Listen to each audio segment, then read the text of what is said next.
Hello and welcome to the Wedding Dish Podcast. Grab your fork and knife and take a seat at our table as we dish on all things weddings.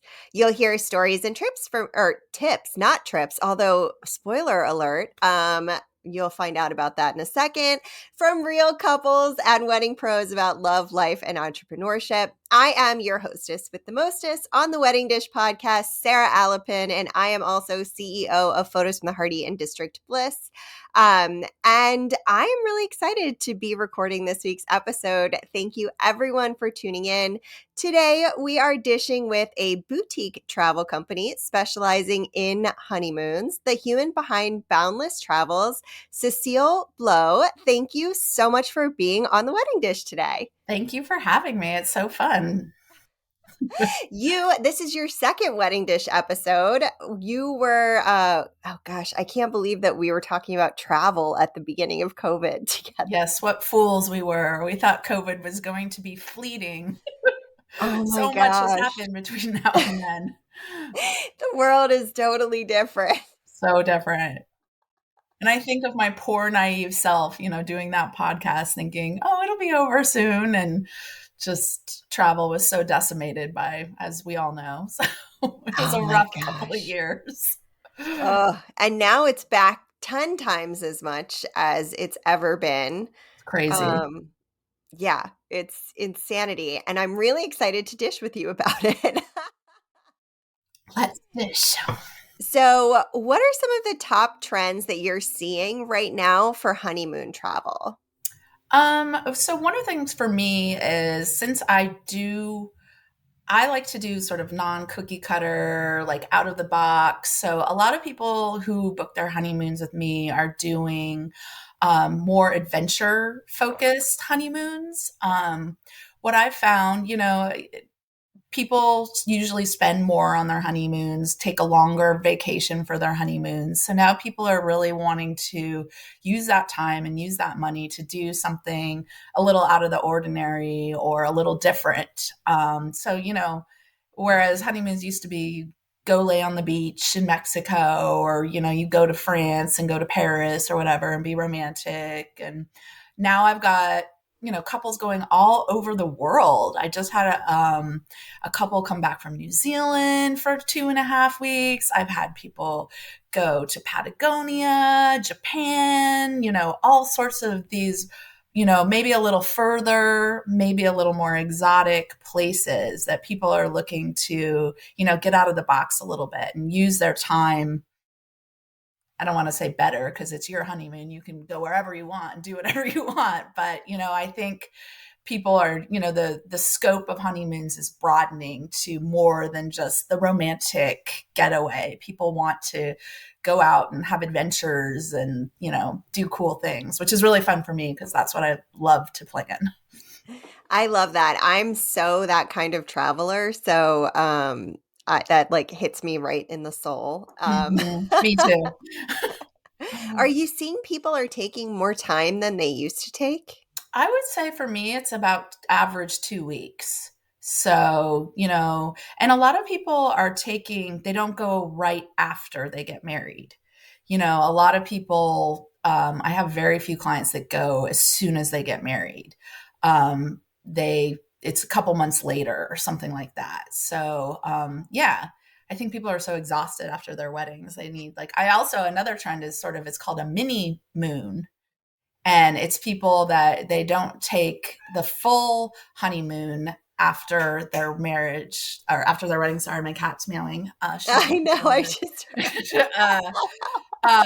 so they just go somewhere for a couple days, like right after they get married. I had a couple go to Napa for a few days and then they're going to Greece later. So that's another trend that we're seeing because I do think people take a little more time. They take 2 weeks. And I think people take a lot of time off for their wedding. So to ensure that they can, have that amount of time, they go a little later than the actual wedding.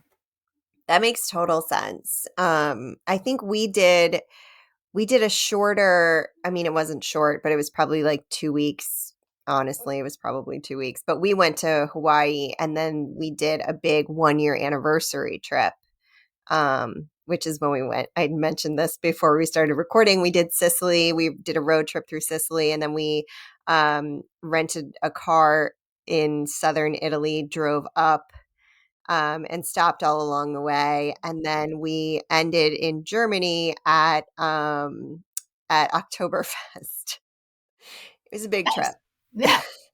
Well, and I think also like you need more time. Like these people going so far, like you don't go to New Zealand for a week. You got to go if you don't go to Patagonia for a week because you're traveling these great distances. So it's like you want to go and make the best use of your time. And so yeah, people are going for longer, Yeah. which I think is great because a week is like you're barely just dipping your toe in the water, for a lot of Yeah. destinations. Yeah, totally. I so agree. Um, so what are some of your top tips for planning a honeymoon, including like the overall style? Like you mentioned adventure. How do you, or like, beach resort, how do you like, what are some of your tips for planning in terms of getting your own style and your own vision squared away? So my number one, so one of the issues that I have a lot is when couples don't agree on where they want to go. So I always tell people to let's not think about where you want to go. Let's think about what you want to do. Like, what are you interested in doing? Like, do you want to lay on the beach all day, or do you want to go to a city, or do you want to go rock climbing, or whatever? And so then I have them sort of discuss what their interests are and what they want to get out of the trip before we start talking about where we want to go. And usually that's where I can come in and offer, you know, options because some people, everybody's like Hawaii or, so it's like, let's talk about what you want to do and what you want to get out of this trip and then find compromises and places that, offer a little bit of everything for everyone. So that would be my first thing is like, don't, unless you're like dead set on, I want to go here, be open to other places because sometimes there are places that offer what you want that weren't maybe on your radar. So that would be my number one tip. And then also be flexible and be realistic. And my number, obviously I'm going to toot my own horn here, but like get somebody else to do it for you. Like, weddings are so stressful. And most of my couples just like, honeymoons are the fun part. Honeymoons are, you don't have to worry about pleasing other people and being around other people. And it's like, you get to do what you want and like, let somebody else take that off your plate.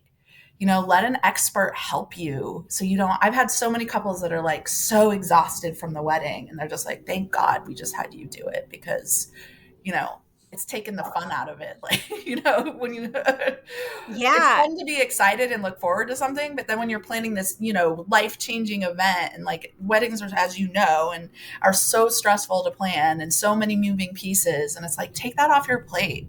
Like just so then you have something fun to look forward to that you don't have to think about all the details and all the planning. You have somebody to help you, navigate through everything. And so that would be one of my tips. So that be flexible, think about what you want to do versus necessarily where you want to go. Obviously have a realistic budget in mind, as with anything, travel is expensive these days. And, you have a lot of people that have 5-star tastes and 2-star budgets. And it's like, you have to be realistic about what you want and what you can afford. So Yep. that's Yeah. Speaking of budget, what are some of the places that you would recommend thinking about splurging versus saving? Oh God. Well, obviously Europe is very expensive right now. So that would be a splurge probably. Again, like I said, there's so many other places where your dollar goes a lot further, Hmm. but you may have to travel a little further to get there. Central America is great. It's not that far. There's some really cool places that offer tons of different options of things to do and activities. Southeast Asia, again, your dollar goes a lot further there. Again, you have to get there. So it's kind of a give and take, so many people want us to go to Europe, but Europe's so expensive. So if you want your dollar to stretch, I would think a little bit about, outside the box, go to places Southeast Asia, Central America, things like that, where your dollar will go further. Yeah. Men are awesome. Yeah. I mean, I loved Cambodia is one of my favorite places I've ever been. Well, and the I thing is, if you go to Southeast Asia, you can stay in hotels that you would never be able to afford in the US or in Europe. You can stay at five-star hotels for three-star prices, Yeah. and you can stay in suites and things that are going to cost you $2,000 a night in Europe, will cost you three or $400 a night Yeah. in Southeast Asia. So it's just, if you're flexible about, but again, you have to weigh that you have to get there and the travel and how long it takes and how far it is. And the flights are going to be more. But there's always places where your budget's going to go a little bit further and you can stay in, if luxury and romance is what you're looking for, there's some amazing spots all over the world, not just like with your Eiffel Tower view or whatever. Yeah, that's definitely true. I love it. I think that's really good advice. You keep like triggering. There's a saying that we have in the South that it's champagne taste on a beer budget. It's like high life, right? You're either living it or drinking it. You got to decide which one, right? But I mean, I deal that's part of my job also is just managing your expectations and telling you, I mean, we're all living in this world right now. Everything costs an arm and a leg, and travel is no different. Like, and also it's like if you want nice things, you have to pay for them. Like you get what you pay for, and that Yeah. is in travel as well. If you want luxury experiences and luxury accommodations, you've got to pay for them. So going back to what I said, you can find those places, other places where you maybe won't pay as much, but Yeah. you have to be open and flexible and willing to travel. Yeah. I love it. Um, so my big question for you. If you were planning your own honeymoon today, where would you go and what would you do? What a question.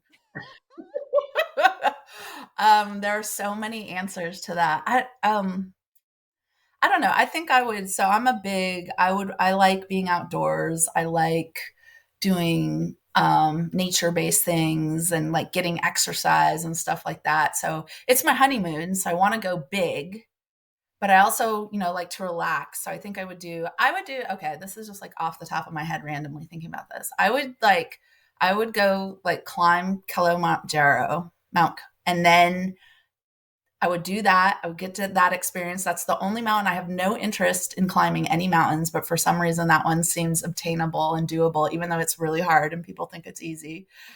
And then I would like go to the Seychelles afterwards and lay on the beach so I'd get my exercise and my mountains and my outdoor activities, and then I would go. The Seychelles are that's somewhere, unless you have tons of money, is a very once in a lifetime place. It's beautiful, it's secluded, it's very expensive. So it'd be awesome to do that with somebody. You're on your honeymoon. So I don't know. That's just off the top of my head. I could keep going forever and ever. There's so many combinations. It's like the Marvel universe. Like all so many, Yeah, so many options. it's true. It's What really door am hard. I opening today? But I would love to do something like that, something that combines sort of adventure and a once of a lifetime opportunity, like climbing a major mountain and, having this sense of accomplishment and doing something hard but satisfying. And then you even that out with just doing nothing and having people bring you cocktails on the beach in a lovely environment where there aren't a lot of people and it is sort of remote and exclusive. I like that because you're doing something where you get the best of both worlds in Mhm. this scenario. And I think that that's a really fun thing to do, especially if you are a couple who doesn't agree on the type of Which honeymoon you there want are to many. take. There are Yeah. so many. Yeah. I And it's mean, also, I mean, I love, for me personally, my favorite kind of travel to plan is what I call adventure luxury.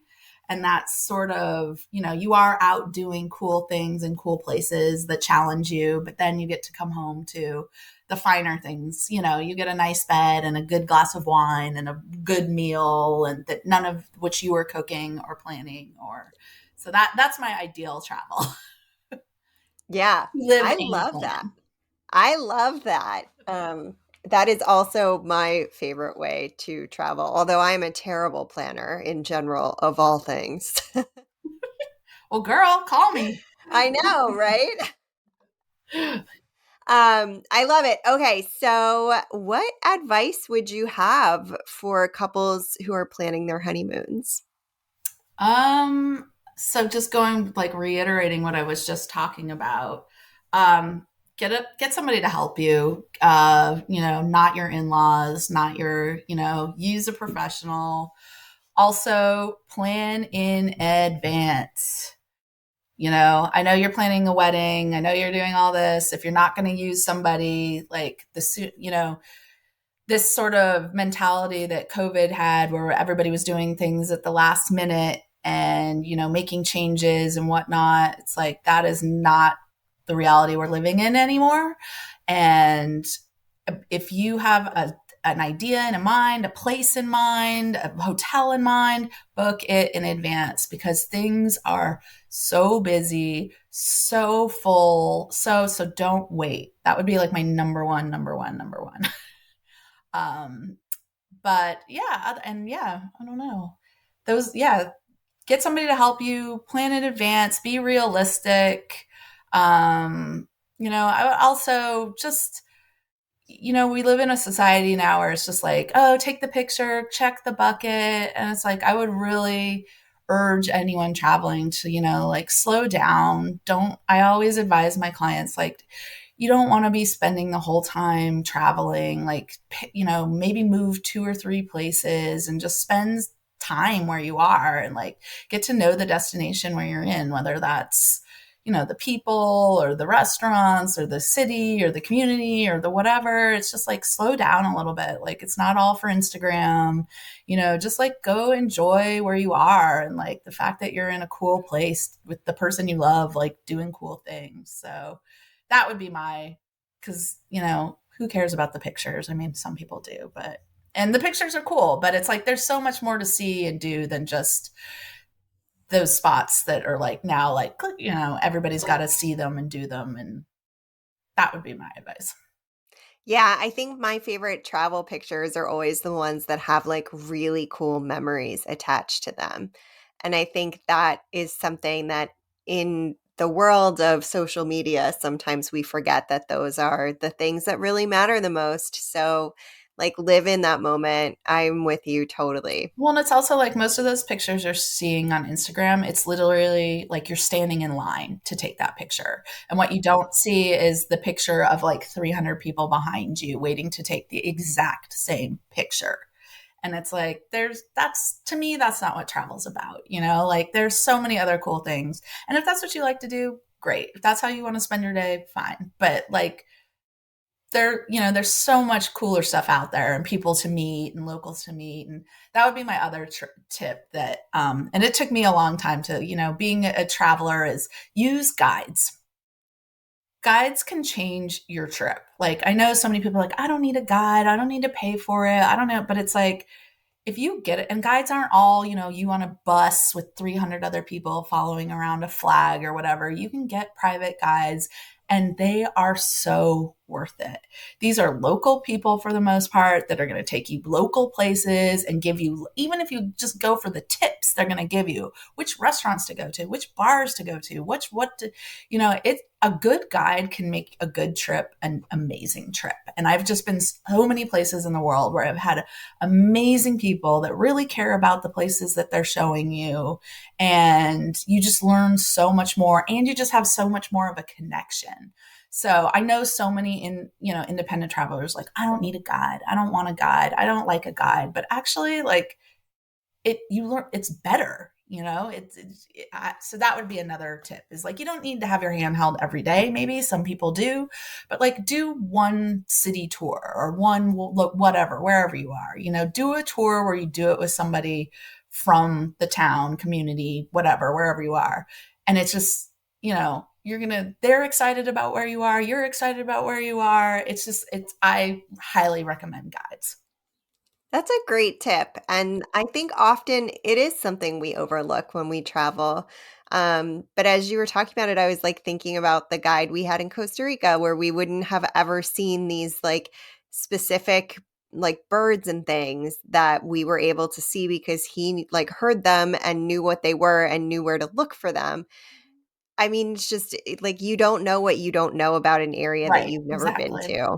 And I think like well-traveled and independent people think they don't need them. They think they can do it and they don't need it, and it's an expense that they don't need. And it's like that's not true. Like we all need, and are searching for, those intimacies and those special moments, and guides really help with that. And a lot of them are just really cool people. Like I was in Norway last summer and I went hiking with a guide, a woman, and she was like, she's like, oh, I'm supposed to take you here, but since it's just you, like I'm going to take you to my favorite spot.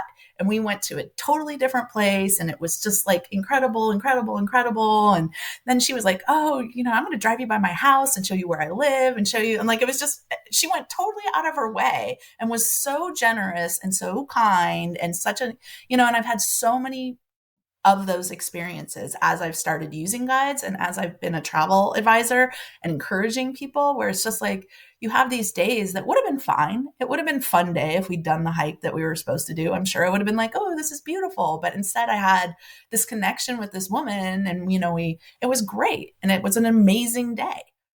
So, I highly recommend guides. And a lot of people really don't want guides and don't like guides, and that's fine. But that's just something, as having experience, professional experience and life experience, I just find sometimes it just really makes the trip, the day, the whatever so much better.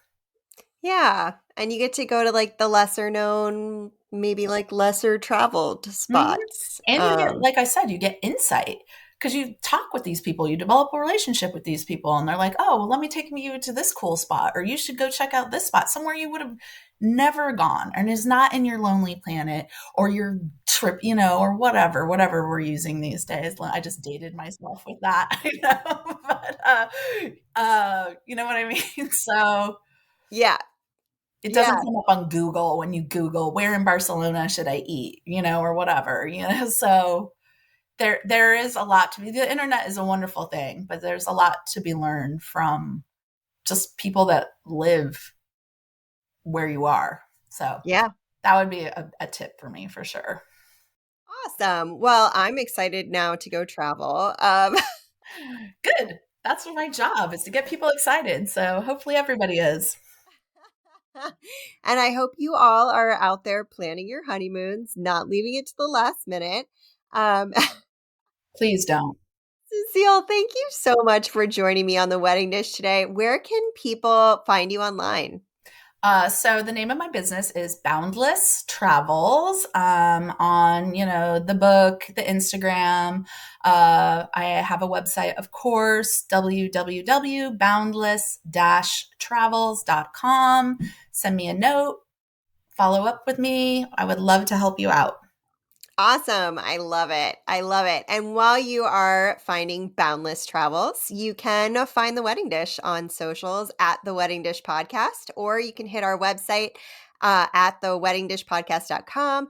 And we'll have show notes from this episode that have some more details that Cecile shared and some tips and things. And we'll, of course, link out and make it super duper easy for you to get in touch and start planning.